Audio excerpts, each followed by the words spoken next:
A whole lot of drama, from a former U.S. president indicted to a 166-year-old Swiss bank saying goodbye to professional wrestling officially becoming part of La La Land. This is Bloomberg Wall Street Week. I'm David Weston. This week, special contributor Larry Summers on picking up the pieces of banking regulation. Owen Thomas of BXP on whether commercial real estate could be the next shoe to drop. Challenges in real estate are going to be tied to the economy. And deVeer of Ares Management on what all of this means for the credit world. The immediate effect is it's actually taken the banks out of our businesses in a lot of ways.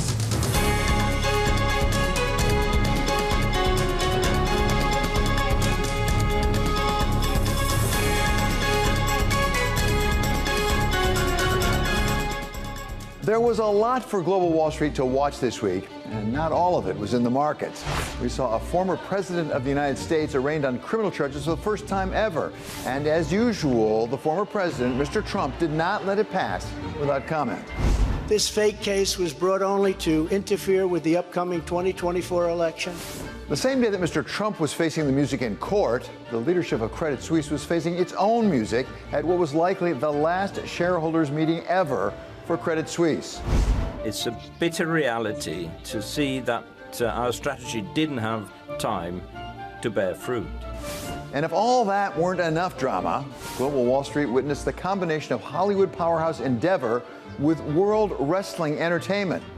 WWE will combine with Endeavor's Ultimate Fighting Championship to form a new company that's going to be listed on the New York Stock Exchange. When we weren't distracted by the theater of it all, we had plenty to keep us busy in the real economy and in the markets, as OPEC Plus caught everyone out by cutting oil production by 1 million barrels a day. It's either going to be seen as a precautionary master stroke, or it's going to be seen as an unintentional over-tightening. JP Morgan CEO Jamie Dimon issued his annual letter to shareholders and to the world, warning that the crisis with the banks, quote, is not yet over, and even when it is behind us, there will be repercussions from it for years to come.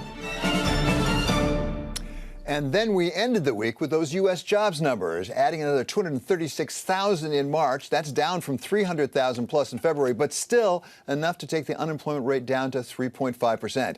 The equity markets didn't get a chance to react given the Good Friday holiday. But before that, we had the S&P 500 down just 0.1%, while the Nasdaq was off just over 1%. The bond market was open half of the day on Friday, and the initial reaction was the anticipation of higher rates, with the yield on both the 10-year and the 2-year spiking up. To take us through all of this shortened trading week, we welcome now Chris Ailman, Chief Investment Officer at CALSTRTS, and Gillian Tett, Financial Times Chair of the Editorial Board and Editor-at-Large for the U.S. So welcome back to Wall Street to both of you. Thank you for being here. Chris, let me start with you. We had a series of economic data this week that seemed to indicate we're really getting softer, maybe we're winning the war against inflation, and then the jobs numbers came in and said maybe not so fast. What did you make of it? It's a conundrum, David, and it's continued to be a conundrum. The Fed's data-driven, so we know they're going to pay attention to these numbers. They're going to look at CPI next week as a real key indicator. The bond market and stock market have been telling us that the Fed is going to pull off a soft landing. I mean, that's amazing to say. It's hard to believe, though. So we'll see. I think the next week and 2 weeks are going to be really challenging. CPI and then earnings reports. And that really is going to weigh on the market because I'm expecting negative comments from CEOs. So, Julian, as I said, the initial reaction to the bond market was maybe higher rates, somewhat higher rates rather than lower rates. What does this tell the Fed about that May meeting? In these jobs numbers, is this a further indication maybe it's too soon to start pausing? Well, I think one way to summarize what's happened the last 24 hours is that bond markets remembered the message, don't fight the Fed. Because after the March madness of collapsing banks, there was a tremendous amount of wishful thinking amongst investors that the Federal Reserve would then go forward and start cutting rates. The Fed itself, in terms of its official statements, has been really clear over and over again that they are not looking for rate cuts. If anything, they are expecting to continue to hike. And it's worth stepping back for a second and saying that any other situation, if you had a 3.5% unemployment rate and a 4.2% annual wage growth rate, there's no way you'd be talking about cutting rates. So I think what's going on right now is the markets are playing catch up and actually listening to what the Federal Reserve is saying instead of just hoping or dreaming that it might be something different. And Chris, I'm curious, you're a long-term investor, obviously, with CALSTRTS. You have to worry about all those pensions you have to pay off on. From your point of view, are we better off getting this behind us more quickly than we are right now? Because this is a slow process here of getting inflation under control. It has been a very painful process, but that's the nature of inflation.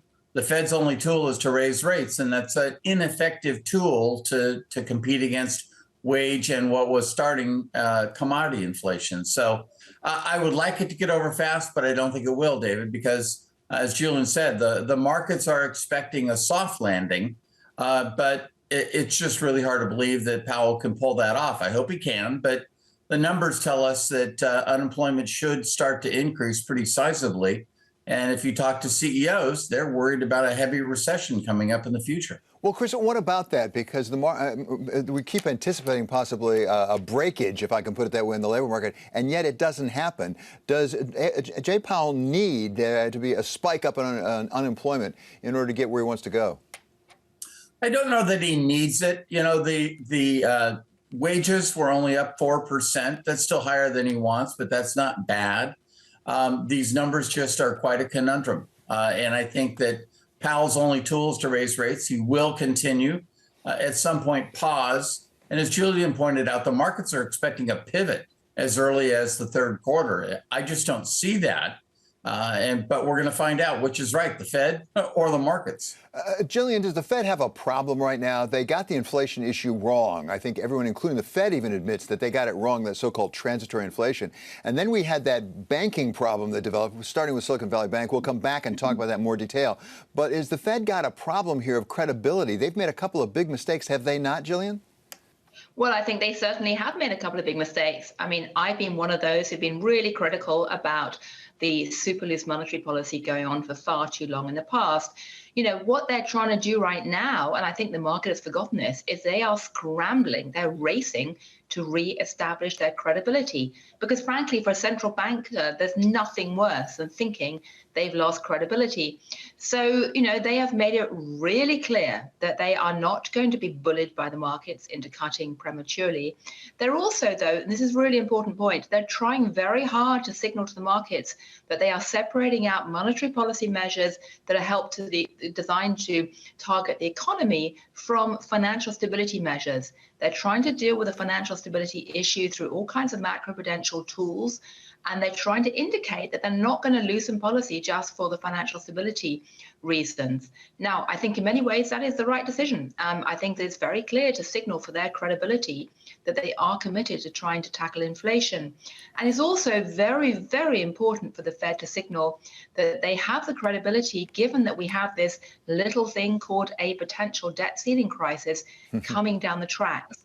You know, there's never a good time for the Fed to lose credibility. Right now would be dreadful.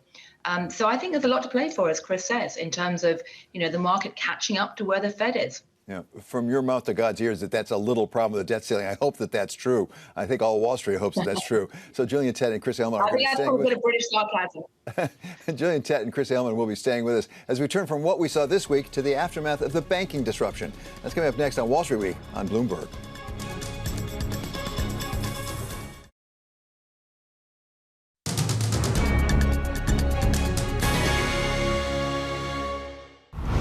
Frank Cappiello, let's pursue that a little if we can. Does the stock market really have to be affected in the long run by Watergate? It could be over the next couple of years if all of the energies of the administration are spent in these investigations or warding off investigations, depending on your point of view, and if he loses the confidence of Congress and the confidence of a large part of the electorate.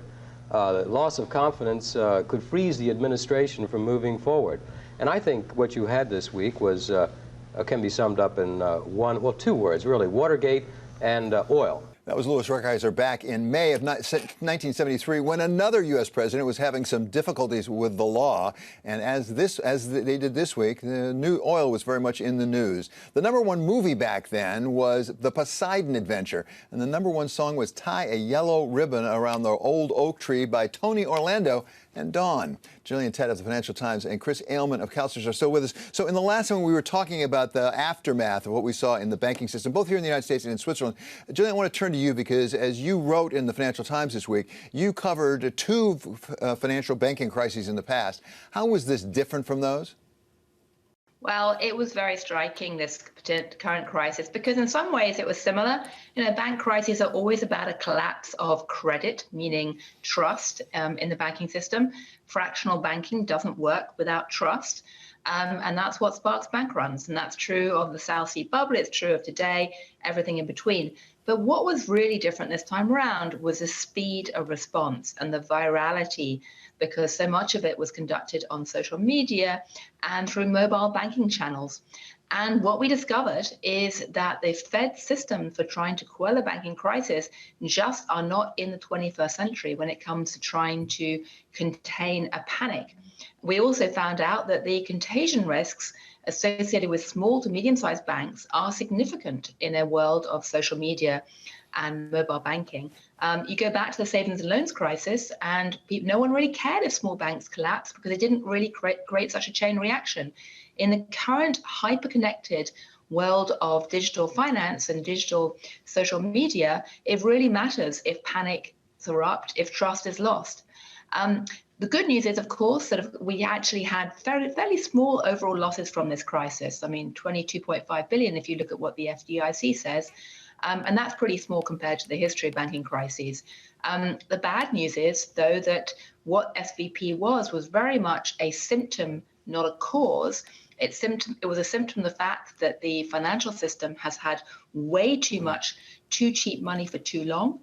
Many financial institutions and investors have been taking really dumb bets with that cheap money, engaging in a version of a carry trade, and eventually those chickens are going to come home to roost. So I think the best way to see what happened in March is a symptom, not a cause, of a financial system that is seriously dislocated. Chris, we heard from Jamie Dimon, the head of JP Morgan this week, saying he thinks we're past the worst of it. There may be another failure or two along the way, but it's not really fundamentally going to continue to be a banking crisis. From your point of view as an investor, where might the next shoe drop? Because one of the problems here, as I understand it, was unrealized losses on balance sheets. I'm not sure that's only at the banks.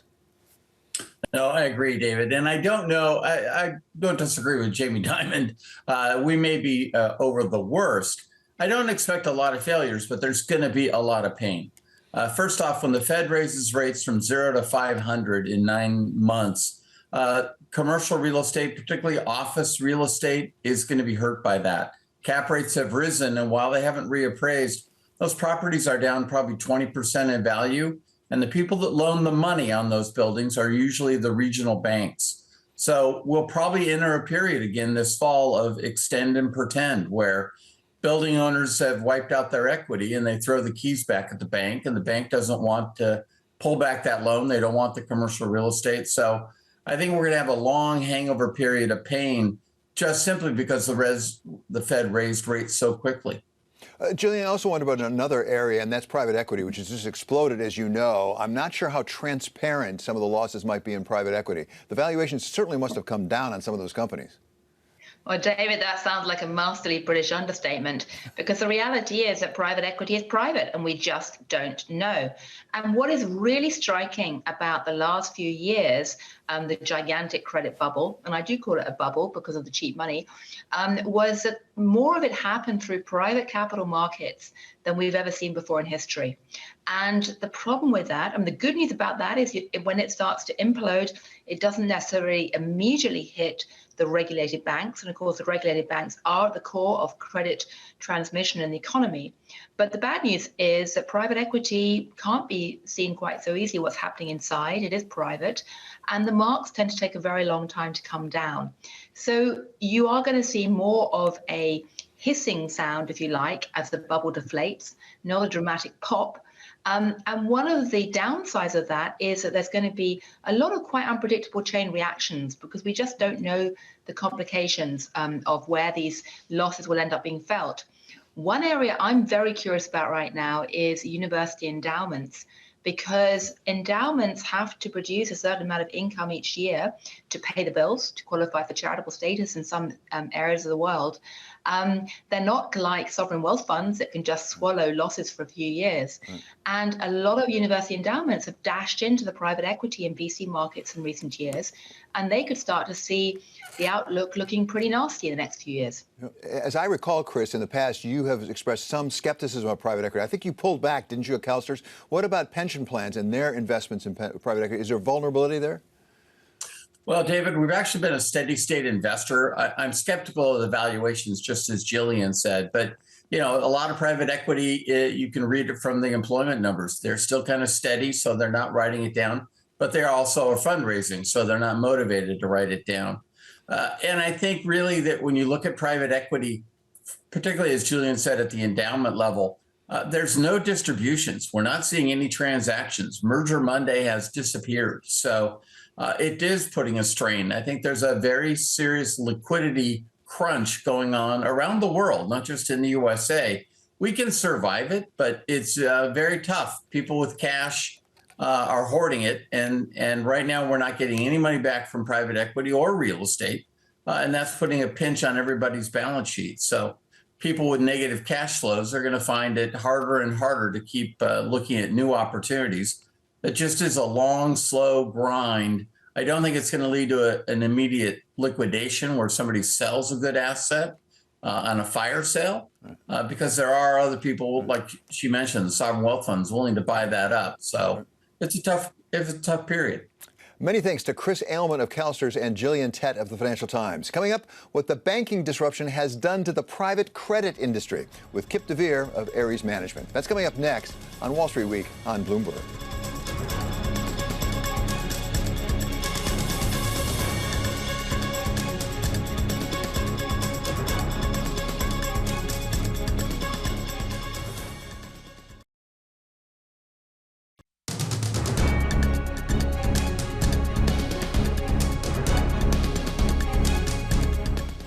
This is Wall Street Week. I'm David Weston. Well, the recent difficulties in the banks have raised some questions about credit, and particularly about whether there's going to be a credit crunch.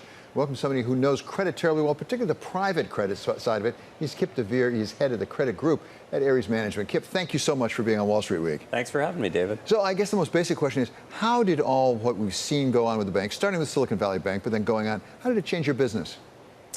You know, for the time being, I think the immediate effect is it's actually taken the banks out of our businesses in a lot of ways, so it's made our business easier. A lot of the capital that we bring, particularly in private credit, competes with and/or is operating below where the banks are lending money. So if they're less aggressive or they're less in a risk-taking posture where we have capital and we have dry powder to invest, it makes life a little bit easier in the short term. I think the counterpoint to that is we borrow money from the banks to supplement the equity capital that we raise for our funds. So if availability of credit at banks is more difficult, that can make things more difficult for us. And I think the good news for Ares is we're a large player. So we're borrowing money from the banks across our credit businesses, across our real estate businesses, in a whole variety of different ways. If they're going to vote to withdraw from the system, we're hopeful that they don't vote to withdraw from us. We hope that they're withdrawing from smaller players. We've already seen a significant growth, some would call it dramatic, in private credit already. Since the difficulties with the banks, do you see the major banks pulling back more than they had before? You know, the major banks at the end of the day are more inclined to be in what we all refer to as the moving business these days. And we think of ourselves as being in the storage business. So we underwrite loans and investments in companies to hold them for 3, 4, 5 years on the private side. Typically the banks and the transactions that we're competing with, that they're most interested in are big deals that they can underwrite, they can syndicate, and they can sell to investors. So it doesn't have a huge impact for the time being. Valuations and some of the things that have been invested in with this that have changed because of the increase in the interest rates as well as some of the other uncertainties. What about the risk of loss on some of the credit? Yeah, I mean, I think, look, I mean, valuations of any asset tend to correspond to interest rates. When things are more expensive to finance and or credit is more difficult to access, the price of those assets go down. Doesn't matter if that's a company, commercial real estate, residential real estate, almost any asset just devalues. And that's obviously what we saw last year as rates rose, I think, more quickly and in a more extreme way than anyone might have expected 12 to 18 months ago. Do you expect more defaults? On the default side, I think I'd say yes, broadly, because despite the fact that we actually see fundamental economic performance in companies and in the overall economy to actually be pretty good, you have plenty of companies out there that have taken on debt, real estate owners that have taken on debt with the assumption that they could live off a base rate of 1%, and now they're dealing with a base rate of 5%. So even if the asset's performing, the cost of servicing that debt is substantially higher, their cash flows are substantially lower, and they need to plan a little bit differently. The companies that aren't performing are still dealing with that higher cost of financing. And if you're not performing and your interest costs have soared, there's a higher likelihood of default. Those of us who don't know your business the way you do tend to think a default, that means a loss. Not necessarily so. Definitely not. So defaults in the leveraged credit, the leveraged real estate lending business are kind of part of the game, and they just come and go with cycles. The key is it's the beginning of a discussion. Things aren't performing to plan, so there's a default. Does that mean that the company's worthless? Does that mean that the loan is bad? It doesn't. So we, as lenders, in a lot of situations, work with owners of properties or of companies to figure out how do we resolve the default. How do we get that asset positioned to grow into the capital structure? Perhaps more equity has to come into either the project or the company. And then you start thinking about loss mitigation. The first thing that happens is the equity return gets challenged, right, with underperformance and higher debt service costs. It tends to be that the creditors who have the most room, for underperformance get to begin that negotiation.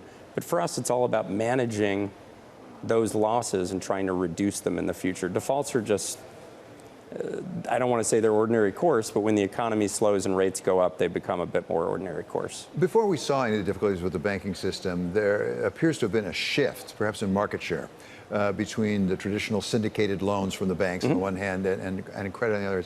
What are the causes for that shift, and are they likely to continue?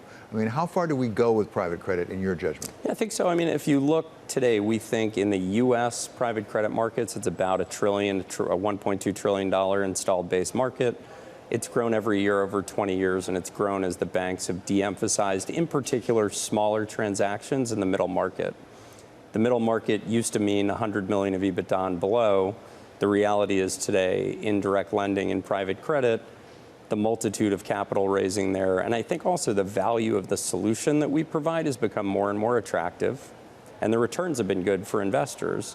So that virtuous circle has compelled more capital in, larger participants in the space, and the ability to do larger and larger transactions. So I think we in that market offer more value as a lender than we ever have, and I think that will continue. It's these periods of time that really tend to demonstrate our value, where again, we're coming in as a partner, we're coming in to underwrite and own a loan, not to sell it, not to syndicate it, and be there to support a company's long-term growth. Very often we do that with sponsors of companies, private equity firms, sponsors of real estate projects, et cetera. So they care about the cost of capital, but we found that more often than not, they're willing to actually pay a little bit more to have that customized, flexible approach with a partner that they feel can scale with their expectations for their investments. Thanks so much, Kip. That's Kip deVeer. He's head of the credit group at Ares Management. Coming up, we're going to turn from credit over to the subject of commercial real estate with Owen Thomas of BXP. And this is Wall Street Week on Bloomberg.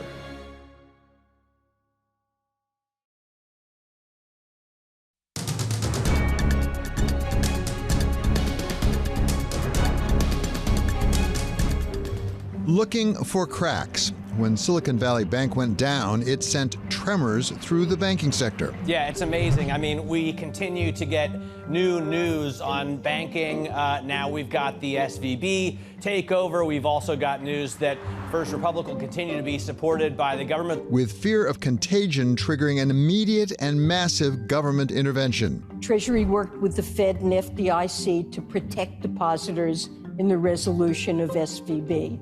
Our intervention was necessary to mitigate systemic risks and protect the broader U.S. banking system. Now that we may be past the worst of the bank failures, investors are looking around for what comes next, with real estate being a prime suspect. Some, like Bruce Flatt of Brookfield, say there's a big difference between top-line properties and the others. There's a real tale of two cities, the best of the best and the worst of the worst. The best of the best today is really, really good. High quality space is very sought after by companies because they want to bring their people back and have new, engaging space. While others, like Joshua Friedman of Canyon Partners, say even the top of the food chain could get hit. In real estate, we don't know what the market clearing price is or cap rate. Leaving people like former FDIC Chairman Bill Isaac to think hard about where real estate investments are heading. You always have to fear commercial real estate. It's one of the risky activities in which banks engage. And every now and again, it gets overbuilt and out of control, and people take losses. So that's always an area of a bank that you should have under tight control. And to give us his thoughts on where real estate is headed, we welcome now a true expert in the area. He is Owen Thomas, the chairman and CEO of BXP, formerly known as Boston Properties. So welcome, Owen. Great to have you back on Wall Street Week. Great, David. Great to be here. Thank you. So the $64 billion question, is real estate the next shoe to drop in the aftermath of what we saw with the banks? The challenges in real estate are going to be tied to the economy. So it all depends on, do we have a recession? How deep will the recession be? How long will interest rates be high? And the answer to that question will determine, the challenges that the real estate industry will face in the quarters ahead. We had a Bloomberg report saying that vacancy rates for office properties in Manhattan were at a record high right now. I think something like 15%, something like that. Yeah. How much of that's because of the economic downturn, and how much of it's because people just aren't coming back to the office, they're working from home? Yes, I think that's a big misperception in the market today. The office business faces two significant headwinds. One is a slowdown in economic conditions, and the other is work from home. When you have a slowdown in the economy, businesses are more challenged in terms of their P&L, and they do things to cut costs. And you see layoffs going on almost every day right now. And as you have layoffs, companies take less space, or they put sublease space back on the market. And by the way, this is no different than any other downturn that we've ever experienced. Office and many forms of real estate are economically sensitive. So I think in the premium end of the market, what's impacting our leasing activity today is much more the economic conditions than work from home. And the evidence of that I would give you is in 2022, last year, our company leased nearly 6 million square feet of space, which is basically at 95% of our long-term averages. And if you think about it, last year, interest rates that started to go up, but the economy was much more solid, and there were a lot fewer people in the office. Now you move to 23, office leasing is slowing down, the economy's worse, and there are actually more people working in the office. So what is your experience at BXP, particularly in the tech area? Because we've heard about a lot of layoffs in tech, downsizing in tech. Are you seeing that in your office situation? Yes, well, that has an impact. The technology firms, particularly the larger ones, were important net absorbers of office space since the global financial crisis. And as you know, over the last 6 months, many of those companies, their growth has slowed, and they're focused very much on their profitability. And many of them have done layoffs, and many of them have put sublease space on the market. And by the way, they've all announced some form of return to the office as a result of this as well. How does this affect valuations? Because we have, I guess, NCREIF it's called, which gives us appraisal valuations. And saying we got a Bloomberg B-REIT index, a REIT office property index, which is down a lot more than the appraisals. So how can you get your arms around exactly what's happening with valuations in real estate? Yeah. So let's divide it between the private market and the public market. On the private market, it's hard to determine value because there are very few transactions going on right now. Interest rates have come up, bids are lower, and sellers are so far unprepared to accept those bids. So where is real estate trading? It's trading in the public market, the REITs, as you mentioned. And if you compare these two areas, office REITs today are off 50 plus or minus % from peaks in March of last year. But the NCREIF index, which is appraisal-based that dictates where private market values are, it's only down about 5 to 6% from peak. Higher interest rates obviously affect the economy, slow the economy down, may affect vacancy levels. It also affects financing for these properties.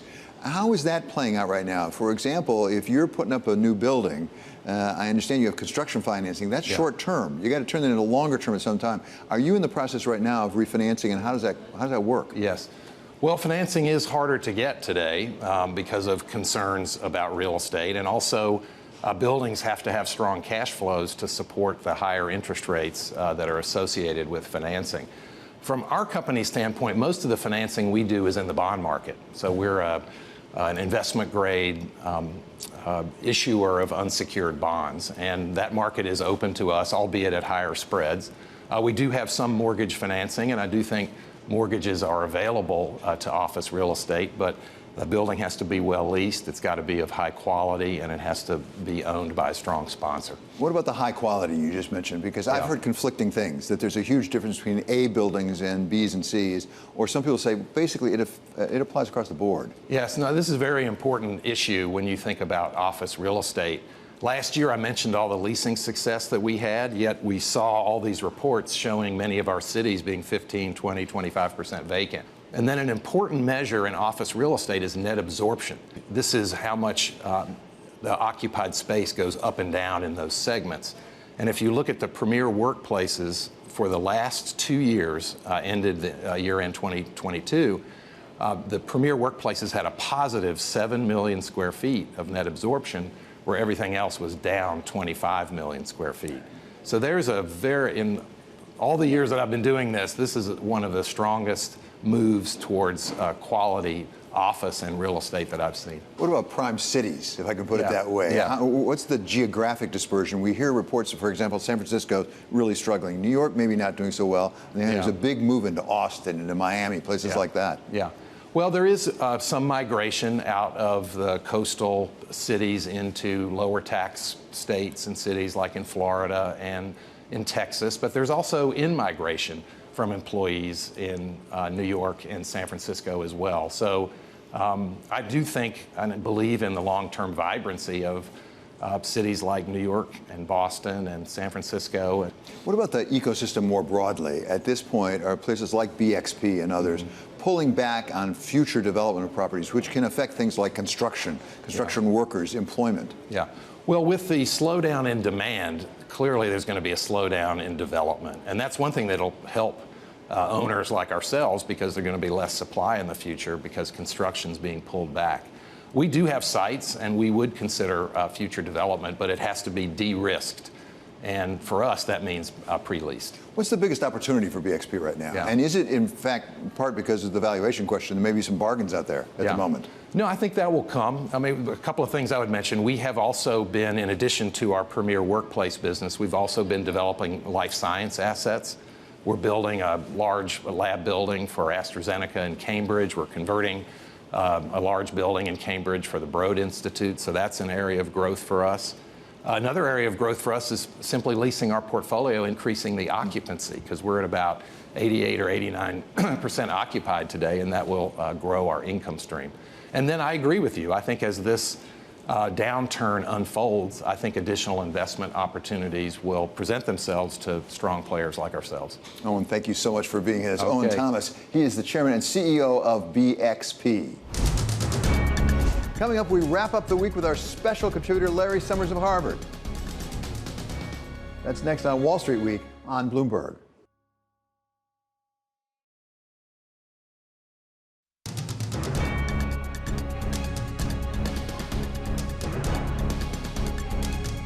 This is Wall Street Week. I'm David West, and we are joined once again by our very special contributor, Larry Summers of Harvard. So, Larry, at the very end of the week, on Good Friday, we would say, those of us of that persuasion, we got the jobs numbers, 236,000, pretty much right on expectations, although the bond market was a little disappointing. They were hoping something softer. What do you make of them? I think this was not a very newsworthy bit of news. Things came in pretty much as people expected. The numbers reflected the strength that we certainly saw in the early part of the first quarter.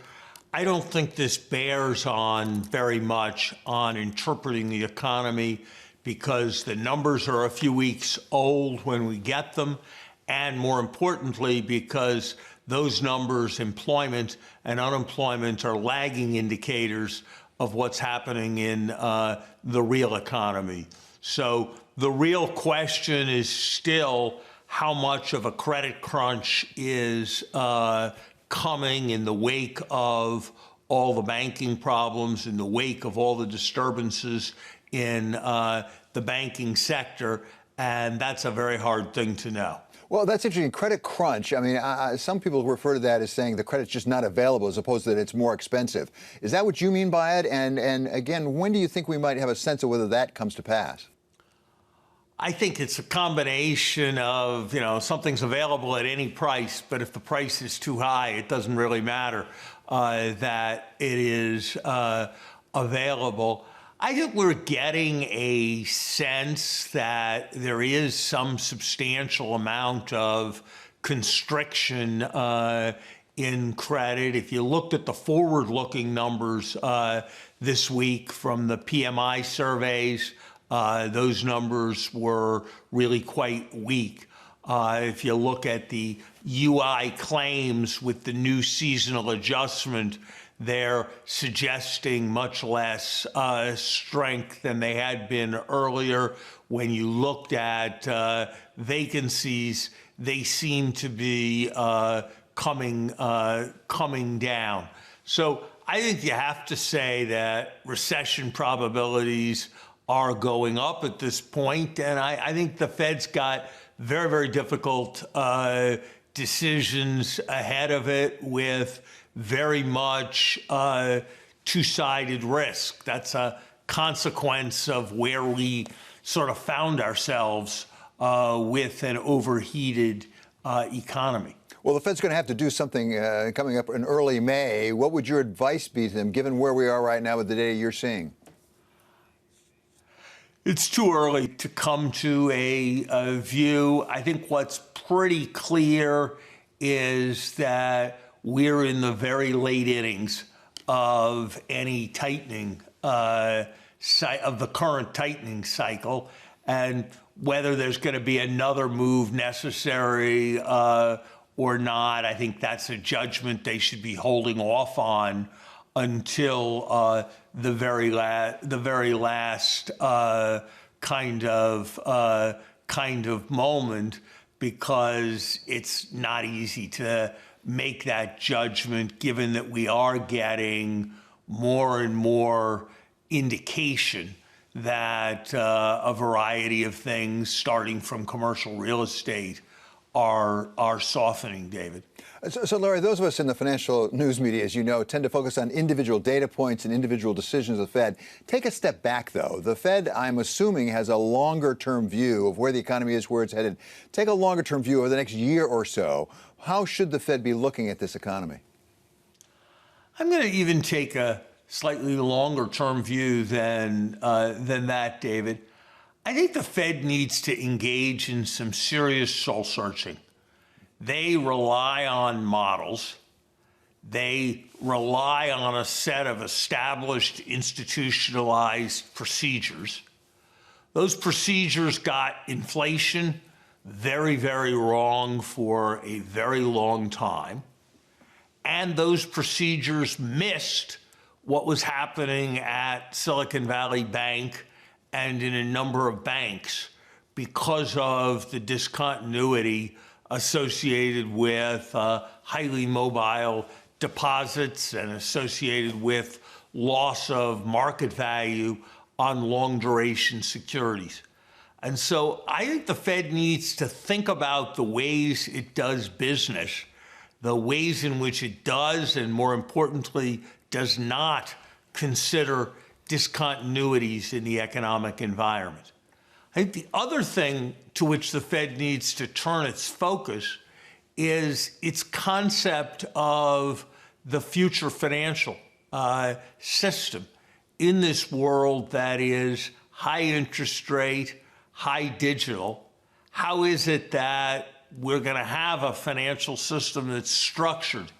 Because more than I think most people have appreciated, we've had a financial system that has been based on the willingness of large numbers of households to earn almost nothing on their money.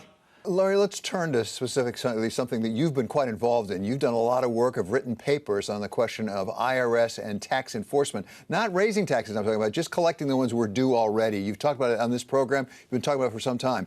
There was something put in the Inflation Reduction Act. I think maybe you're the godfather of it, actually, to put some more money into it. And this week we had an announcement of the first step. They're going to do digital first. What do you think about the approach as you understand it? I was very pleased to see what IRS Commissioner Werfel had come up with, working closely under the direction of Secretary Yellen and Deputy Secretary Adeyemo. This is a huge opportunity. Without raising taxes that are legislated on anybody, we all agree that people should pay the taxes they owe. Our country's got a tax gap over the next 10 years that's going to be $7 trillion. God knows we can figure out how to collect 5% of that.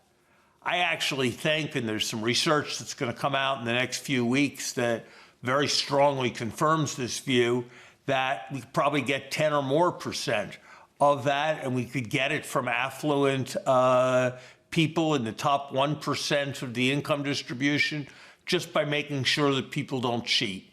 And that's at the center of this program. What's also at the center of this program is starting to provide better, more decent service for people so they get their refunds quickly, so they get the phone answered when they have a question. God knows the era of ChatGPT should not be the era of vacuum tubes at the IRS. And full credit to the Biden administration people and the people in Congress who supported this legislation here in 2022 to bring the IRS into the 21st century at last. And I think Commissioner Werfel is strong new leadership in that regard. Of course, it's the planning part is easy. The objective setting part is easy. Now's when the hard work of execution begins. But this is something that all Americans have a stake in. And again, this is not arguing about what is a tax shelter or what isn't a tax shelter. This is money that everybody agrees is owed, that we are not collecting, that comes disproportionately from our wealthiest taxpayers. And finally, Larry, you said the magic words, to borrow from Groucho Marx there, if I may. ChatGPT, you brought those words originally to Wall Street Week. I know you've been following it closely now. As you talk to people about ChatGPT and its potential, where do you think we are headed? Here's the thing I'm seeing more and more. I think it's coming for the cognitive class. ChatGPT is going to replace what doctors do, hearing symptoms and making diagnoses, before it changes what nurses do, helping patients get up and handle themselves in the hospital. It's going to change what traders do, going in and out of financial markets, before it changes what salespeople do, making making relationships with potential clients. It's going to change what authors and editors do before it changes what people in bookstores do. And so I think this is going to be an enormous change over time in our society. And I think it's got a great opportunity to level a lot of playing fields. And I have to say, David, that I think some of the people who've been quickest to say structural change is just something you have to live with and accept as the part of modernity when it was happening to other people, people who maybe wore uniforms to work, are now going to be seeing it happen to them.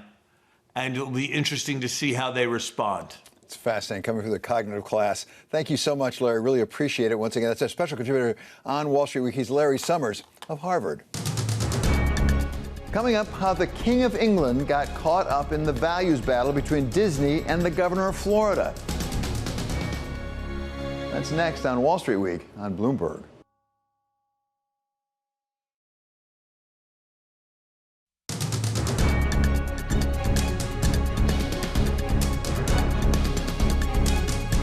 Finally, one more thought. King Charles III caught up in the crossfire of a woke war. Over 50 years ago, Walt Disney staked his claim to a good part of Florida, some 39 square miles of it, and Disney World was born.